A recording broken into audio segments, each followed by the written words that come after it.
Always remember that you bring unique insights to the profession, a distinctive way of observing and understanding the world, but avoid allowing your insights to solidify into rigid concepts. Temper and broaden them as you journey into your future, confronting the shock of the new, embracing and using what you can. In this process, be sure to nurture your inner child. Remember that if he, she, is allowed to grow and to develop emotional and spiritual health, you, the adult professional, will be at ease in the social world, particularly the social world of children and young adults. You'll be generous in tolerance and slow to anger.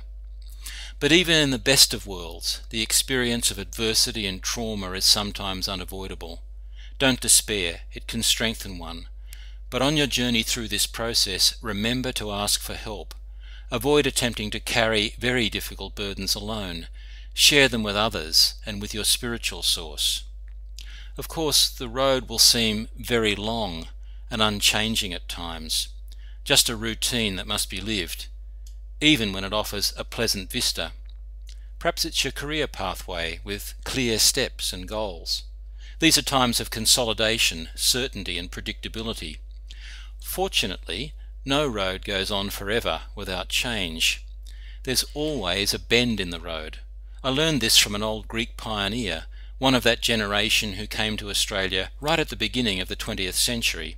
Just what's around that bend is hard to say. It'll be different. It could be challenging, but it'll certainly allow you to confront new opportunities, to learn and to develop.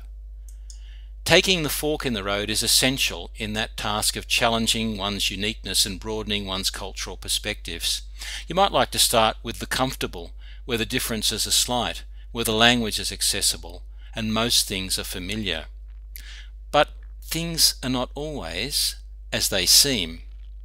What one thinks one sees unfolding might not be exactly what's going on. This green iguana is actually a vegetarian, and despite its ferocious visage, complete with that menacing extra large eye, is safely encased in glass at the Mogo Zoo. As you develop greater and more subtle powers of observation, venture further afield. Go outside your comfort zone, somewhere where you can't understand the language, where even the most basic rules that have defined your culture are obscured. Set yourself the task of finding out with respect. Be patient in your quest and remember, take only photos. Leave only the most minimal of footprints. As a teacher, value both the natural and the cultural domains. Teach the importance of the planet and all its life. Respect the importance of unimpeded natural change, of maintaining biodiversity and avoiding the seemingly relentless push towards levels of consumption that are beyond our world's capacity. Become familiar with Greek and Latin. These languages are a powerhouse of terms and ideas that suffuse and shape much of our own very large and irregular language English. Without them, our vocabulary has distinct and incapacitating lexical boundaries that impede precision. Acquire an Asian language, or at least more than a passing familiarity with one. It will help you to understand many of your students and the cultural diversity that surrounds us in this land that's girt by sea. Remember that Asian influences reached our shores long before Cook and Phillip and are reflected in the dreaming. Value interdisciplinarity. Avoid patrolling the boundaries of your teaching subjects as if they were an empire, a type of epistemological fortress. Remember, all empires come to an end, either through revolution or agreement. In the post-industrial information age, boundaries and borders are slowly disappearing. When you're working with students, apply these understandings. What might appear to be confined within a set of psychomotor, cognitive or affective boundaries is inevitably and intrinsically interdisciplinary. Keep this in mind and use the learning opportunities that all situations present. You'll find it easy as you develop your powers of observation and praxis. Try some country service. Enjoy the challenges and learn to be a useful member of a rural community, not standing back but taking an active role in the community, in a sporting club, rural fire service, theatre group, religious organisation or other voluntary work. Of course, try to get better digs than these. Stay in tune with your students' knowledge and skills. Remember that although they might be digital natives, this does not confer a direction, merely a capacity to use technology and consume what the marketplace has to offer.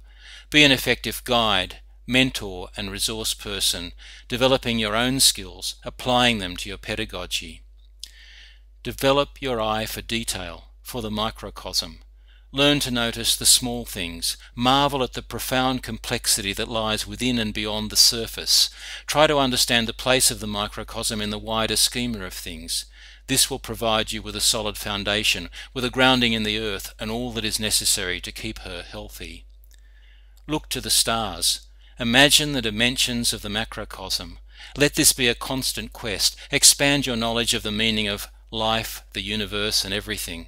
Of course, very few books incorporate it all. They can merely offer signposts. So make your own observations and test your knowledge and understandings against grander meanings.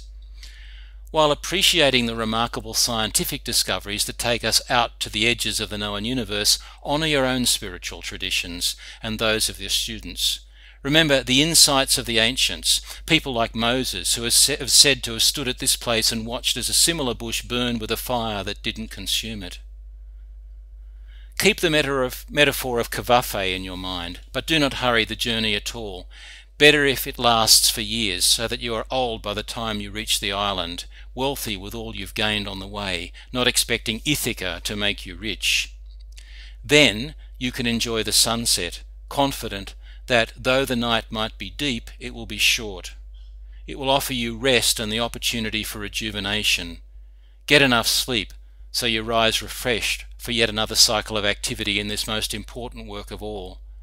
As my grandmother said, early to bed and early to rise makes one healthy, wealthy and wise. Well, certainly healthy.